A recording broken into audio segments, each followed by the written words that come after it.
Ooh, that's a big screen. Oh my gosh. Yeah. And it's touchscreen? It's a touch screen. Fine. Just fine. Sony doesn't have very good touchscreen.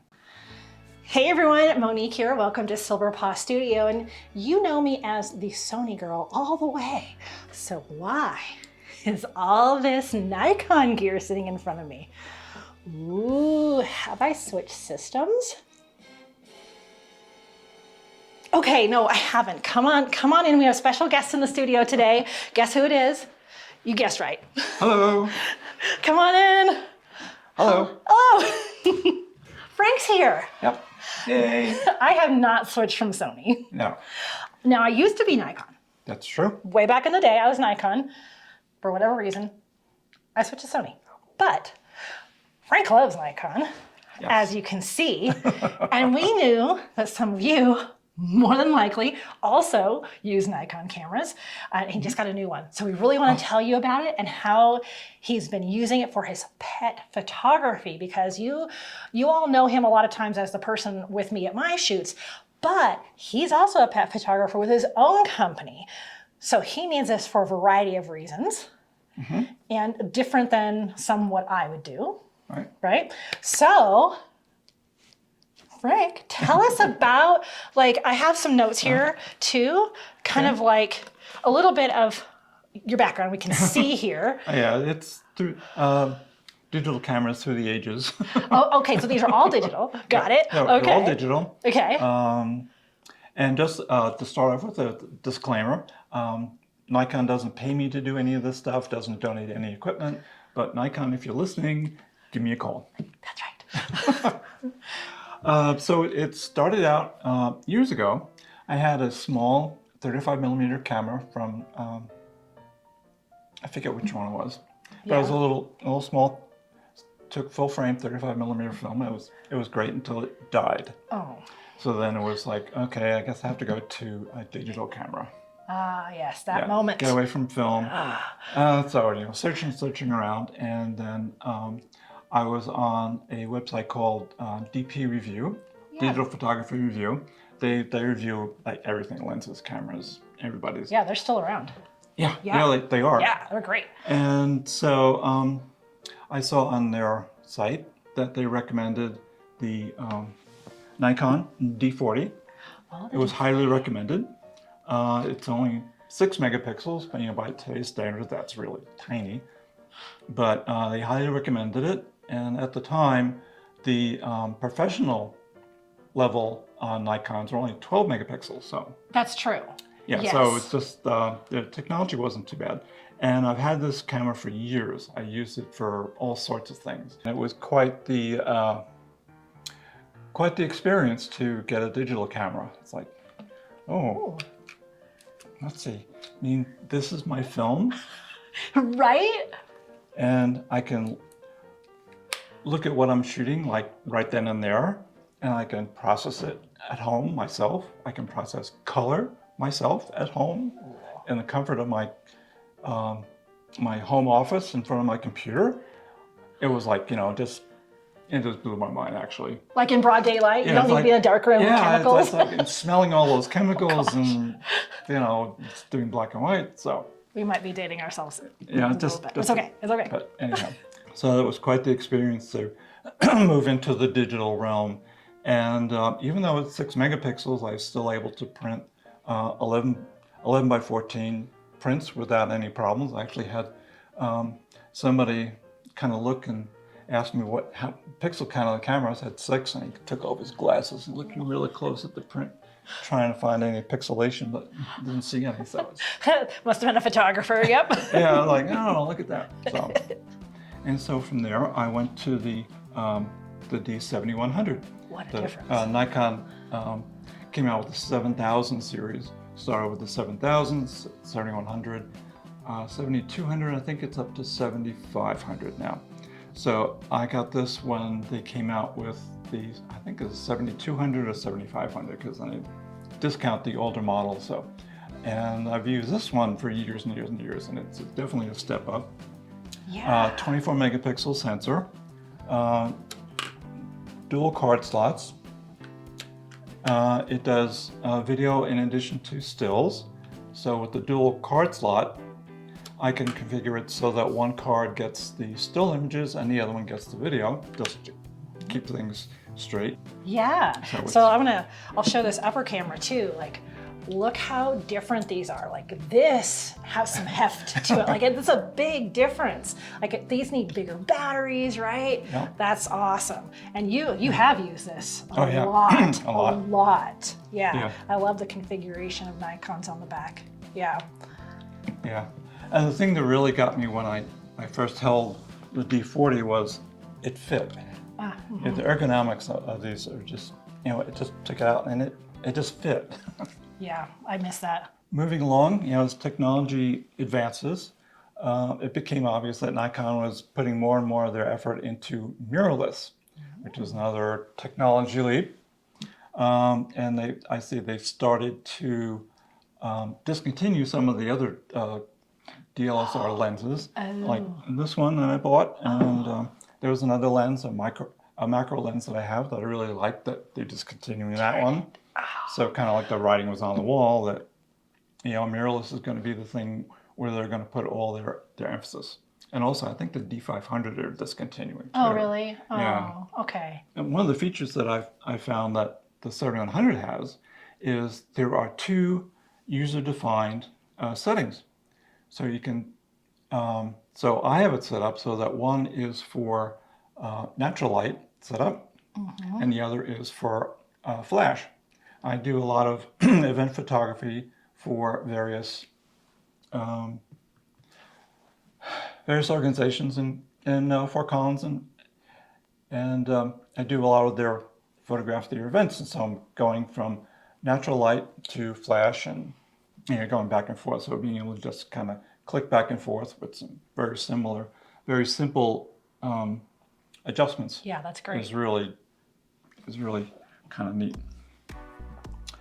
So moving on to my mirrorless camera, I wanted to go to full frame, what they call full frame. This is not. No, that's okay. a crop sensor, and also the D40 is what they call a crop sensor.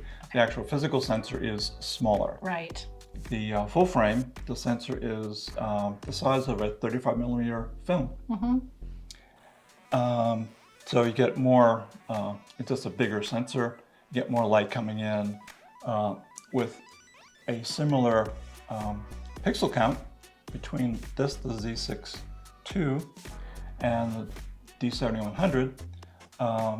Has the same pixel count, but because the Z has a larger sensor, it does better in low light because there's a larger signal to deal with. Okay, well, you never did say, so which camera is this? This is the Z6 II. Ah, okay. It's fairly new. Full frame. Full frame. Mirrorless. Mirrorless. Okay. Nikon has, well, at the time they had just 3 mirrorless full frame cameras. Oh. The Z6 and Z7 and the Z9, which Z9 is like, way up there. It's their kind of like their battleship of cameras. Yeah. But that was way too expensive. So it was between the Z6 and the Z7. There are some differences between the two. One is the Z7 has a higher pixel count than the Z6.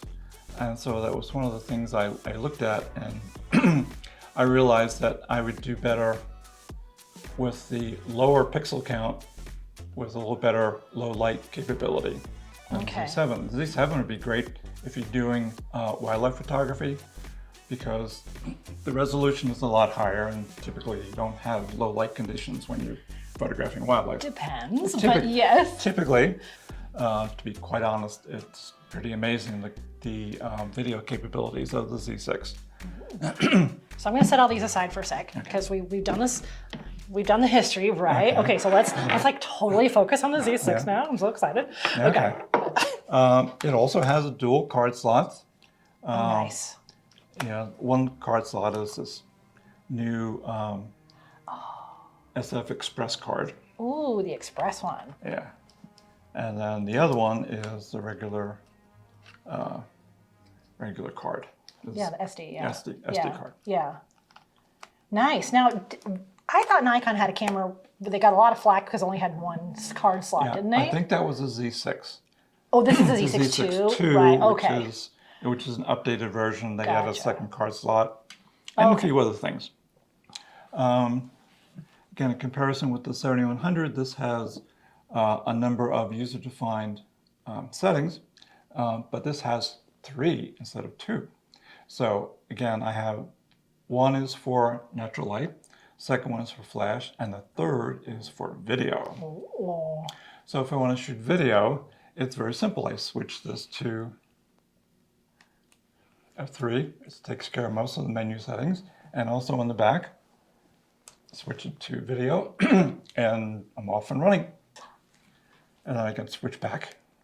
Just like that. Just like that, and I just have to switch this back to still images because it gets really confused. Otherwise, Yes, because all your settings are all the based settings on... it gets all confused. Okay. Anyhow, so one of the things cool. that I've recently realized is that most of the settings are now in menus. And now we can just turn this on briefly. Oh, that's a big screen. Oh my gosh. Yeah. And it's It's a touchscreen? touch screen. Fine. Just fine. Sony doesn't have very good touchscreen. It's one of the many menus. They've actually added one that's completely dedicated to video. Wow, and the fonts are big. It's well defined. Oh, this is nice. Yeah. Yeah. Yeah, which Scroll is really, like your really kind phone. of cool. Scroll just, it's like, Yeah. oh wow. That's Love cool. it. Oh, and it does have the top screen too, which is really a nice thing with Nikon cameras. I do miss having a little top screen, and it's really easy to Sony read doesn't? too. Oh, No, we have all knobs sorry. and dials, whatever. I'm sorry. I do miss that though. It also has an articulating screen, Ooh, look at that. which is Look real, at how big this screen is, which is everyone. really kind of neat because then you don't have to, if I'm shooting something really close, like a puppy or a kitty, I don't have to laying down on the ground. I can just kind of, compose in here. The other thing I noticed recently is the remaining settings you can play with on the top has to do with the exposure triangle. Oh, nice. Uh-huh. To do one of the command wheels, you can set the aperture. Yep. The other one, shutter speed. And then pressing down on a button and using another one, you can set the ISO. That's how I set all mine up too. Yep. Yeah. So that's like right here. And all just like within an inch. Yeah. Yeah. So if you got up to your face, you could just boop, boop, boop. Yep. Like, It's very, right? very easily. Nice. Very easily. And also exposure compensation is also available here too. Oh, yeah. Okay. So it's all everything you need to do to get a good exposure is right here. Frank, tell people also, like, what do you shoot? Like, I do my thing. Everybody knows what I shoot. But what did you really need this camera to do? I also photograph pets. I do a lot for the local shelters, like AFA, Animal Friends Alliance, Humane Society, Weld County Humane. The Wolf Sanctuary? You do some work for them, yeah? Yeah, the Wolf Sanctuary. A lot of their events, a lot of their shelter animals, and also portraits. I'm also a portrait photographer. And I also am a videographer. Yeah. So the video capabilities are really kind of really impressive with this camera. I was like blown away when I first took my first videos. It's out in my backyard. I have a Russian sage that's in bloom, and the bees and bumblebees really love it. They just go wild. So I just handheld it, and with the 7100, I wasn't really able to effectively handheld. It was like bouncing all over, and so it wasn't. I was really not kind of disappointed. Yeah. So I had to use either a monopod or a tripod if I'm shooting video with the 7100. But they have vibration reduction in the camera in the Z6 II, so I can shoot quality video handheld, which is like just unbelievable. That blows my mind. Yeah. Okay, right there. I know I talk about this on the channel and you're all like, whatever, I just want to do photography. But videography, this newest generation of cameras, that's just in the last year, the handheld video capability is shocking. He sent me the very first clip he did with the flower, and I was like, wait, what?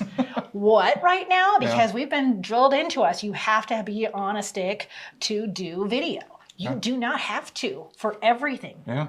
It's new shocking. generation cameras is just amazing. Oh my gosh. And the color straight out of it for video, just the color, the exposure, the stabilization, crazy good. Yeah. They're writing down, I don't know, like a dozen possible settings for video. Okay, And like, even slow-mo, you can do slow-mo. Oh, I love that. But I figure I can do slow motion editing a lot easier. Yeah. So I'll just wait till afterwards. Then I can pick exactly how much I want to have in slow motion. There you go. I have it set up for 1080p at 60 frames a second. I do that so that, first of all, I can kind of freeze it. I can get better quality video. Plus, if I want to do slow motion, I can slow it down very easily. Yes. And I think at 60 frames per second, it's not as like bulky of a file. Like you're not taking up all your hard drive space. Right. You know, sometimes people go crazy with their slow motion and they want 240 frames per second, and like 1 second of video just takes up a hard drive. You don't have to do that. But what's awesome is, like, say you're at a pet photo session for photos, you switch it to your video, you do 2 seconds, that'll give you 4 seconds of video, slow motion. There's half a reel on Instagram. Yeah. You know what I mean? Like, it's so great. It's so easy to do both. This is a really nice hybrid camera from the sounds of it. So you needed it to be able to do pets, people, video, events. You did video at the Tour de Corgi. But that was a longer event, so that was definitely on a tripod because you don't want to hold it for an hour. No, you really can't. Yeah. And that was outside. Yeah. And you've had it like 2 months. Yeah. 2 months. How is it done during that time? Oh, it's been phenomenal. I'm still learning. I think I'm glad I stuck with Nikon just because just the menu system. You know, I know what the menu system looks like, how it's laid out, what the things are called. Oh, sure. And all the little icons, what the icons mean. Yes. And it's just, the new one just adds to that. Because every brand changes those things. Yeah. You know, when I switched, I was like, what does Sony call this one setting? It's completely different, you know? So you're right, they've kept it consistent then. Yeah. So this has really lived up to the spec so far. So far. And you've done all of those different types of sessions since then. Yeah. Yeah. Yeah, and it's amazing to have a higher frame rate for doing stills. Oh yeah, what is it? What is the frame rate? Do you remember? Go up to 10, I think. 10 frames per second for stills? Okay, yeah. And actually, I did it at the model shoot. One of the models had a long dress that was very, very flowy. So she was just, I'll keep doing that. So I just clicked it over to a high frame rate and just got this all spread so I could pick out exactly the one I wanted. Oh, that's perfect. And that would help with like dogs in motion and stuff like that too. Or, you know, kitties playing and stuff like that. Now, speaking about people and pets in motion, this has eye tracking for both people and pets. It does. Yeah. Okay. Is this one of the first Nikons to do that? I believe so. Yeah. Nice. Yeah, so I've been experimenting with that and using it. It's just really very, very interesting. Well, and I know in some of the conversations we've had, one of the things that you've loved the most is the low light capability. Right. So you just told me a story too about low light and the eye focus that happened this weekend, right? Tell them the story. Oh, the low light was Animal Friends and Alliance has adoption events at the local PetSmart. PetSmart is a real big supporter of AFA. And I go there on Saturday morning sometimes to photograph the event. You know, people adopting kittens, and you know, I think I took 1 or 2 photos with using flash, and I was not satisfied at all. Because that's what you did with this one all the time. You had to do that with this I had to. Yeah. And so I didn't like it, so I just put the flash back in my bag, and I just was able to increase the ISO setting to like 800. Which that was just not even on the cards for the other one. It just wouldn't have been. And with a very fast lens, actually this lens, 50 millimeter f1.8. Ooh, nice. Okay, yeah. We didn't even talk about that. Yeah. Yeah, no, you know, lenses. We can get to lenses too. Sure. That's Okay, another thing. we'll do that. We'll do that. So I was able to shoot with, you know, to shoot the whole event without using any flash, just available light, and it came out really well. I saw this one picture as I was editing. I got a side view of this woman. She's actually kind of a dark gray or black jacket on. She's holding her little black kitty in her arms, and the kitty was actually looking at me. So I quick got a couple of frames of this kitty while it's still there looking at me, and I looked at it. It was like, and I nailed the focus on the eyes. So it's And the exposure. yeah, the exposure was like, I zoomed into like 100%, which I normally do to check the focus. Yes. And I could barely see any noise. Wow. So that's like the pinnacle of pet photography. If you could take a black animal against a black background and get the focus and the exposure, because they move so fast, and you can't really do much until their eye looks straight at the camera for that contrast. Yeah. Like, that's amazing. So we have some pluses and minuses. Honestly, we struggled to come up with minuses for this camera.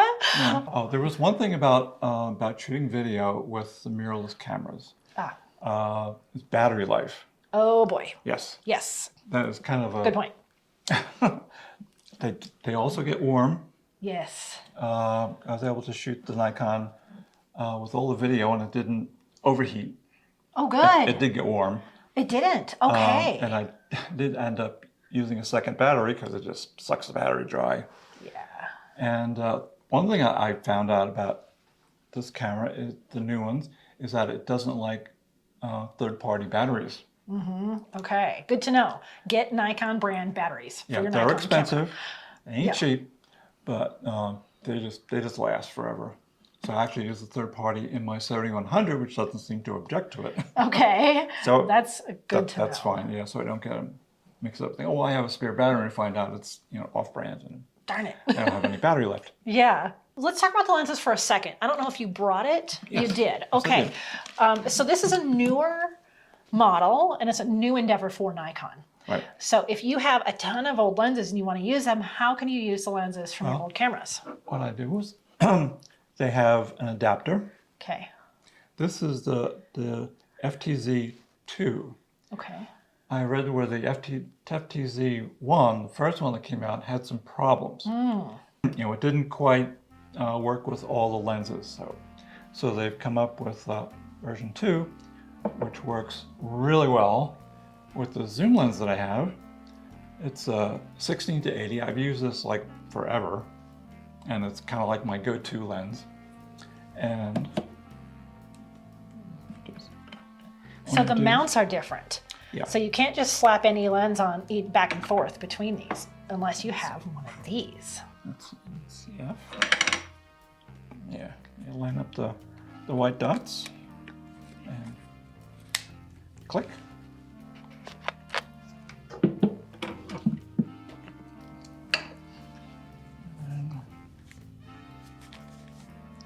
Line up the white dots. Oops. I was going to say, you got to be careful where you set things in an animal studio because there's a hair on that now. Okay. I hope I got it off. So I have my old lens that I've used with the new camera, and it's worked perfectly. It does. I had no problems at all. Focusing, image quality, Wow. sharpness. It just works. It's Nikon brand too. Yeah. It's Okay, Nikon so brand. I think that's a really important point to get the Nikon brand adapter. I don't know if there is other adapters, honestly, but I would say that's huge. Yeah. Okay, so you've done this a lot then. Yeah, I've switched back and forth, and the 50 millimeter is like just like the normal lens considered. The 7100, I also have a normal lens, which is a little different. It's a 35 millimeter f1.8, and I've used that. Use that a lot. Yeah, this is a 35. It's a lot. You can tell it's a bit smaller, a bit lighter. I think what holds a lot of people back from upgrading their camera is because I've invested so much in lenses. You can still use those lenses very well. Yes. Every function of this camera works with the adapter. Right. With this lens. Okay. With that lens and also my macro lens too. Sweet. I've tried that. I was like, won't you maybe try this? Now, all your lenses Nikon brand.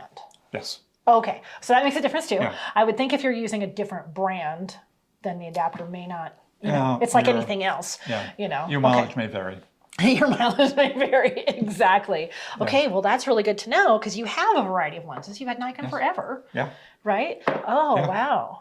We also have a 55 to 200, the kit lens. Oh, yeah. So that'll probably work. I haven't tried it yet. You but haven't? Okay. Probably will. Right? Yeah, Okay. I have every confidence that it will work. Let's see, what else have we missed on our list here? So that's one of the pluses. The adapter's great. We've talked about video stability, the eye tracking. In real time, does the eye tracking work pretty nice? Yeah. Yeah. You see the little yellow squares, they kind of bounce around as it's tracking.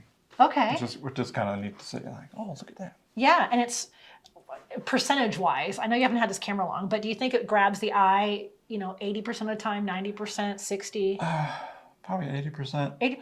I'm still learning about the whole focusing system. Oh, true. Like, what does it do when it can't find the eye focus? Yeah. What is its focus mode at that point? I'm still reading. Because I think animal versus human eye tracking has been only in the last couple, 2-3 years. Yeah. And so It's different fairly new. brands are kind of different at different points of that journey. Yeah. Let's see, we talked about it being 60 frames per second in a video, the lights being great.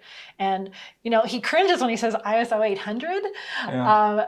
but really it's super attainable. I've shot sessions at 800 with mine, you know, but isn't that awesome? Like if you especially do animal event stuff, this could be really good. Yeah. Don't discount the 24 megapixels, you know, because you're going to gather more light with those bigger pixels, right? Let's see, you like the 2 card slots, the no overheating. These are all the notes we've written. The separate menus. Did we really talk about that? Yeah, we did. So when you switch to video, everything in the menu switches to the video capabilities. When you switch it to photo, it switched to all the photo modes and dials and whatever you need, which is really awesome. Not all cameras used to do that. What I remember too with Sony is that you would be on your stills and you want to switch over to video, you have all your stills settings. And it's like you have to go through the entire massive menu of everything. You don't have to with this one. Yeah. Your menu just changes Yeah, and with the toggle. And as you learn things, you can add things to your user-defined function and just save it and just add to it. Wow. Okay. Before we get to this, the price of this and why he chose this, one of the hugest minuses to the mirrorless camera is that everyone thinks it's going to be physically lighter camera. Yeah. Not really. Not really. I think we both agree on that. Yeah, it's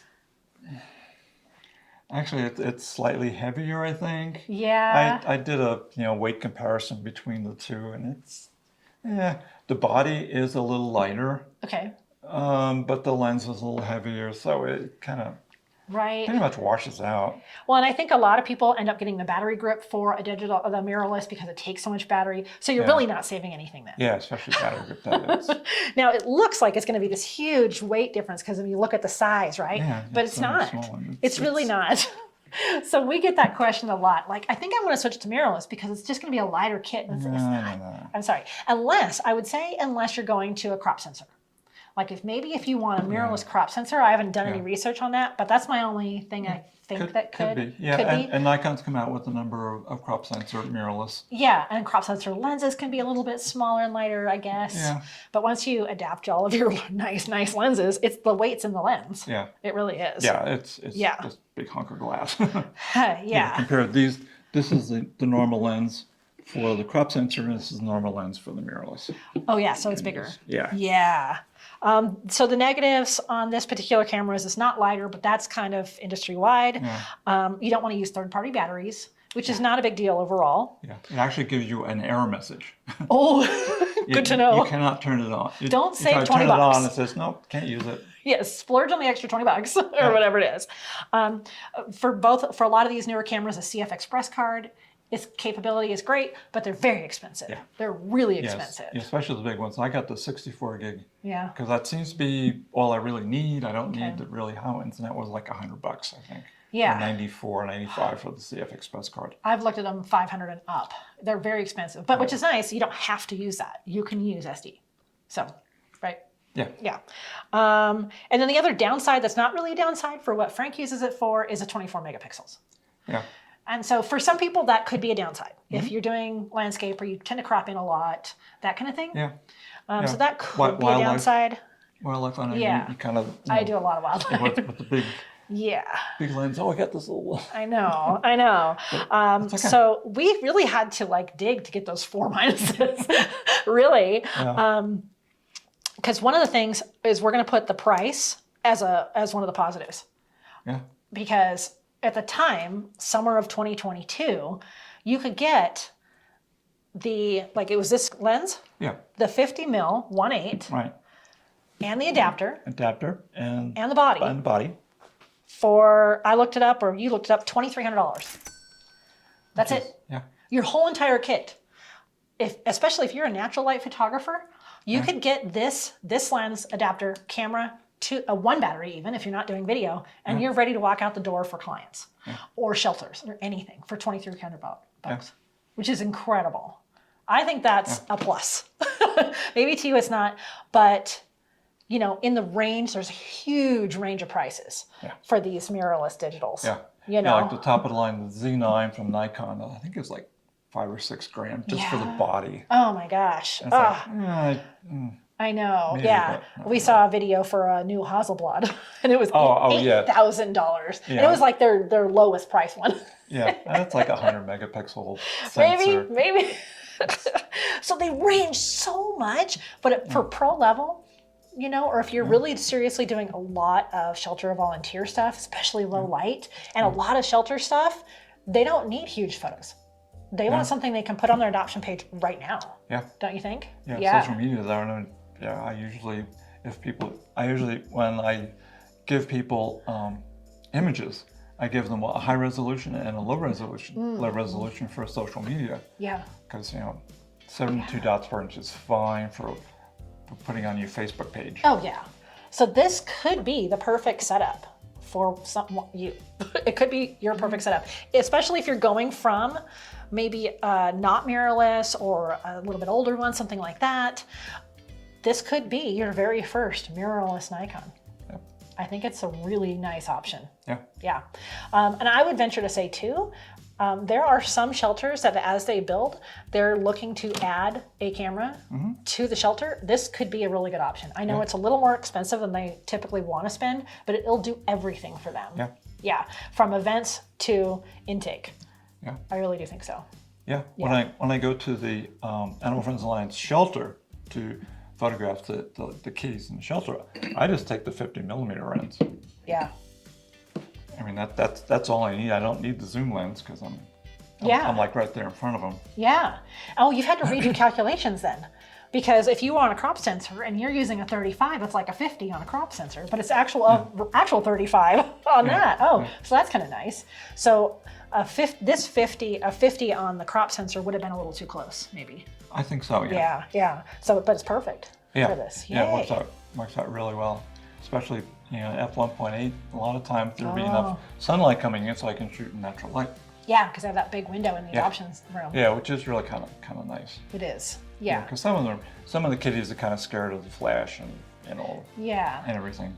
Which will be interesting when they open the new cat side of the shelter next month. Yeah. We'll film a video for that. So the place that we photograph a lot of cats at, they're moving the cats to their new facility. And which is awesome, by the way. Yes, we got a tour the other day. Yeah, it's not done, but we got a hard hat tour. Yeah, and what we've seen so far is this so going to be. Yeah, but a very different setup for the kitties. Yeah. So we'll show you that when they open, probably in a couple months. Yeah. Yeah. Oh, I think the closing thought is, like I said, I would recommend it, and I haven't even touched the thing. Would you recommend this? Oh yeah, for sure. Yeah. Yeah. You've been totally happy with this. Yes. I did buy a field guide for this camera. Okay. I tend to do that for all the cameras. Yeah. It just has additional information and pictures and just a little more text about all different features. Nice.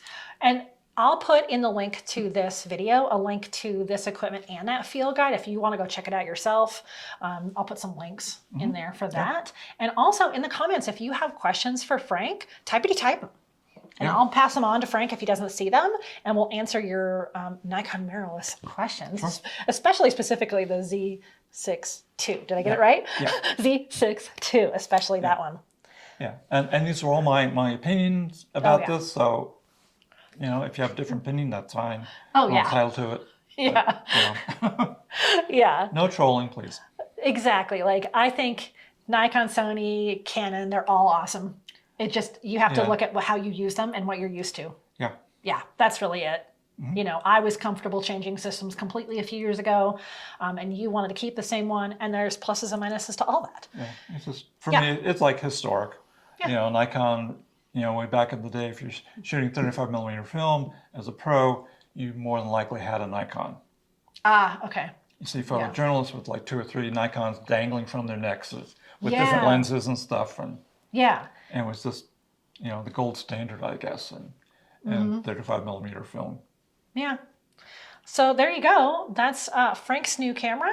Thanks so much for being on the show today. Welcome back, Monique. Yeah, this has been fun. Passing over the baton, you take it. So that's been awesome. Thanks so much. And, you're most welcome. Yeah, it was fun to do. Yay. Dragging out all the stuff. I know, like a little bit of history here. Isn't that fun? What do we always say at the end? As always, we wish you many whoops, purrs, and TREATSs. All right. Woohoo!